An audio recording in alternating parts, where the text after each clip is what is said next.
Welcome back into the GSMC Sports Podcast as we head into our final segment of the day where I'm going to be handing out way too early NBA award predictions. We're about to head into the heart of football season, and it's probably going to be, unless something drastic happens, probably going to be a while since we really start talking NBA once again. This past weekend, I was with one of my friends who doesn't really watch football quite as much. He asked me who I had for MVP. My response to him was, I have no idea. I haven't been paying attention. So I looked into it a little bit deeper, and I have my picks for each of the main player awards for this upcoming season. Again, way too early to be doing this, but thought it would be a fun little activity here. So we're going to be starting out with Rookie of the Year, which obviously coming off of what was deemed as one of the worst rookie classes in some time,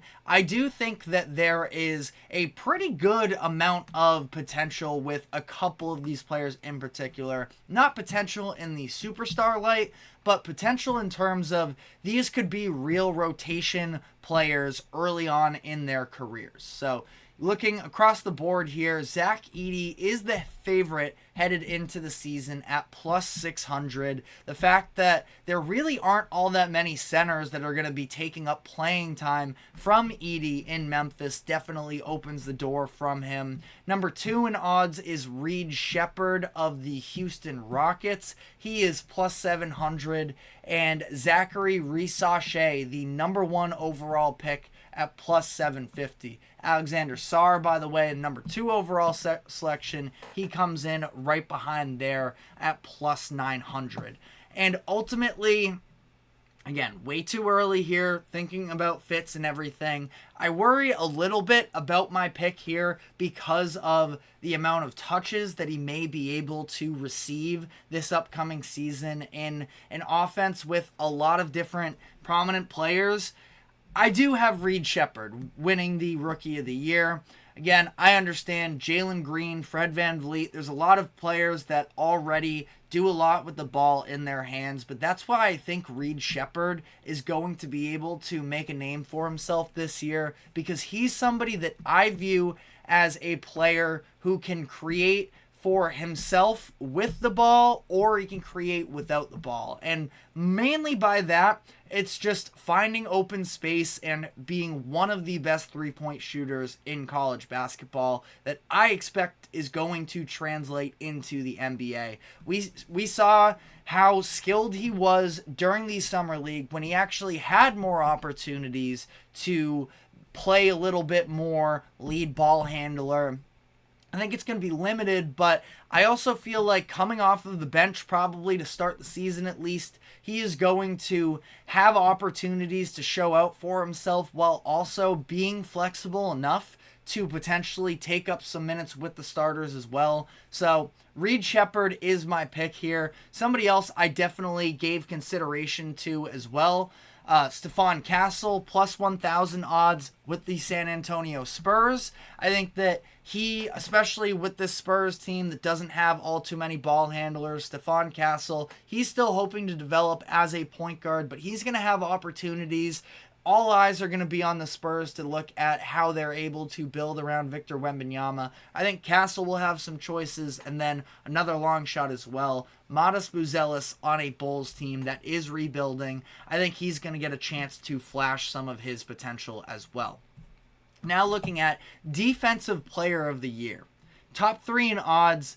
We can talk about... I don't think we're going to have to talk about this one all too long. Rudy Gobert is on this list of again as a top 3 in odds, but he is plus 1,100 to win the award. Bam Adebayo plus 1,200. Victor Wembanyama is a minus 180 favorite in August for Defensive Player of the Year. That is kind of insanity, considering there are so many things that could change. The Spurs also last year, pretty much the main reason, other than, a little bit of a slow start for Wembanyama as well, but one of the biggest knocks against Wembanyama in terms of being Defensive Player of the Year is that Spurs weren't that good defensively. So I don't know. I do expect them to take a step forward this season, especially when you talk about, we just mentioned Stephon Castle. That's really where he brings a lot of his value, is being an extremely hard worker on the defensive end. I think having Chris Paul there as well, not that he's known as a defender, but this idea of building up a little bit more team chemistry and cohesion, I think it's going to be ultimately Victor Wembanyama. Hard to bet against him, but that being said, I think that there's some great value. You never want to speculate on injuries, but I'm just saying, for anybody other than Victor Wembanyama being over plus 1,100 odds, that's pretty tempting to me. But again, not an expert gambler here, so I'm not going to tell you to do anything. Looking at most improved player, here's what I want to say about this award, is the fact that the top 3 odds are Victor Wembanyama, Evan Mobley, and Jonathan Kuminga. Now, Kuminga, I think it's fair for him to be in this, but Wemby and Evan Mobley being in this just sort of plays into the fact that I think we've totally lost the plot with this award. Wembanyama and Evan Mobley are already established players in the NBA. Jonathan Kuminga, maybe not quite on that same level, but if we're talking about last year headed into, we're talking about 2 seasons ago heading into last year, Jonathan Kuminga was greatly improved then. I think it would take a very substantial jump this year to have him win it this season. I just don't like the way that we've been trending here. I think that last year was sort of bogus, the way that Kobe White didn't end up winning there because of whatever reason. I don't even really understand what the purpose of handing out the most improved player award to somebody that is already, a very good player, what the point of that is. And Tyrese Maxey ends up winning it. I mean, we already knew he was really good. So I just don't like where the most improved player award is headed. And that's why, a little bit to spite them, but also because this is how I think the award should come to play. Jalen Johnson is my pick. And according to DraftKings, Jalen Johnson is plus 2,200. He is 8th on the odds list. I think Jalen Johnson already improved a lot last season, but injuries didn't even make him eligible for this award. This season, I think there's going to be more opportunities in Atlanta with DeJounte Murray out of the door.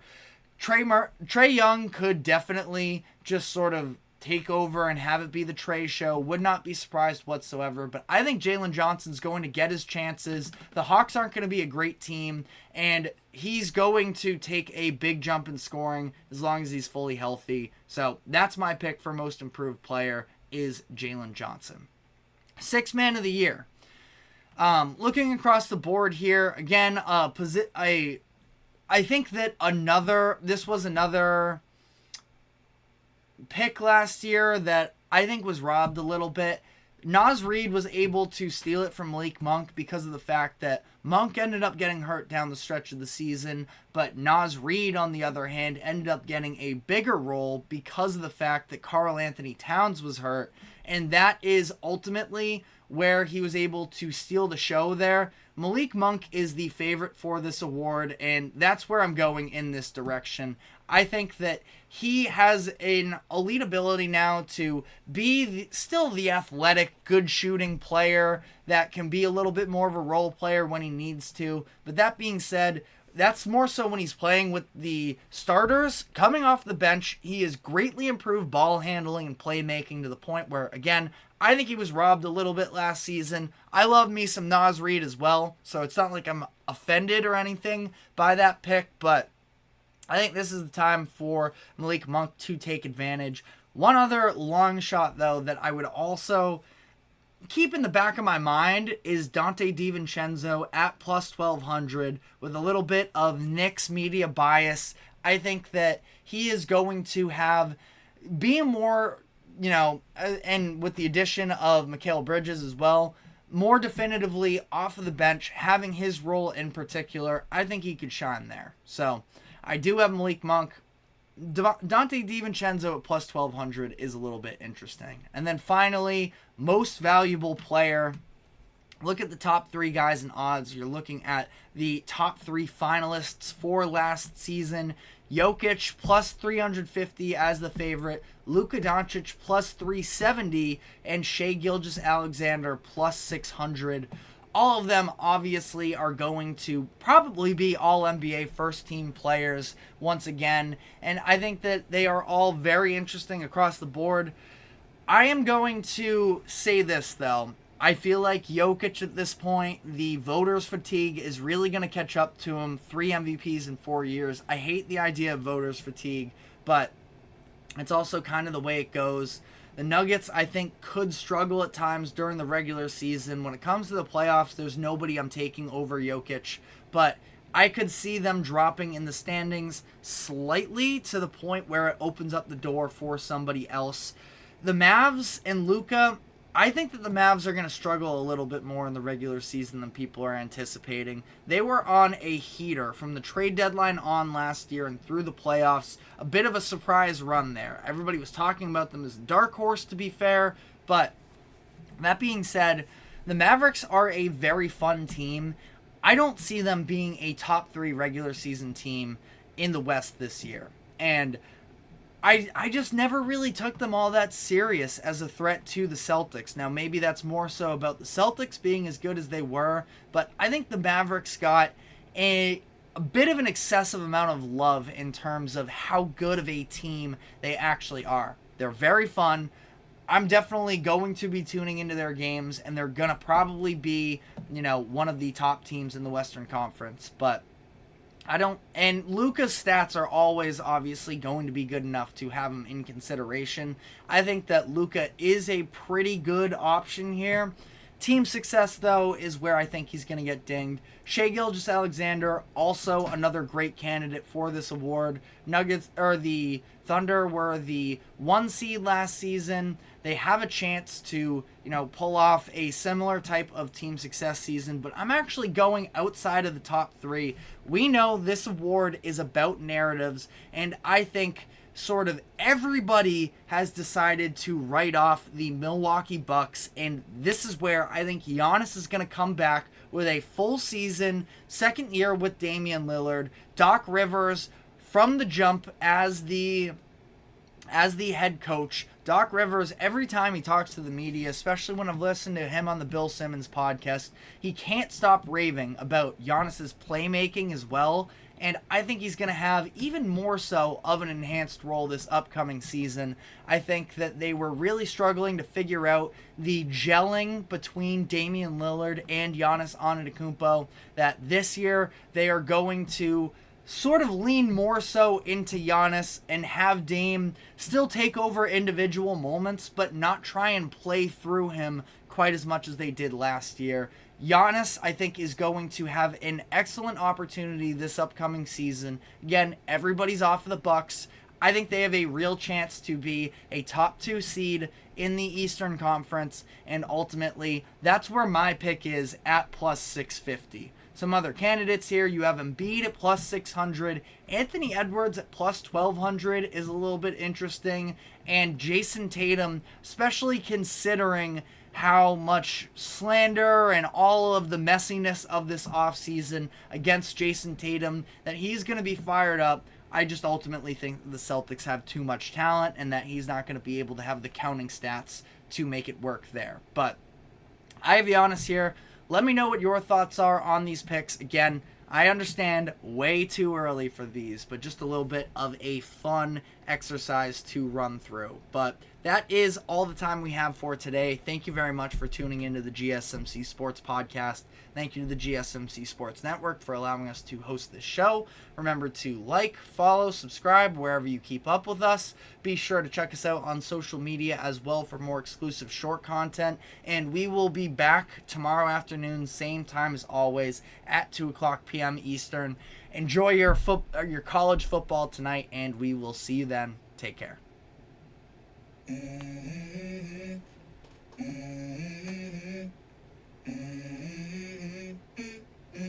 Let's go. I wake up to a little bit of drool on my pillow, feel like it's gonna be a bad day. Yeah, I'm tired of shit, and the coffee ain't hit yet. Damn, ain't that great. I don't wanna go.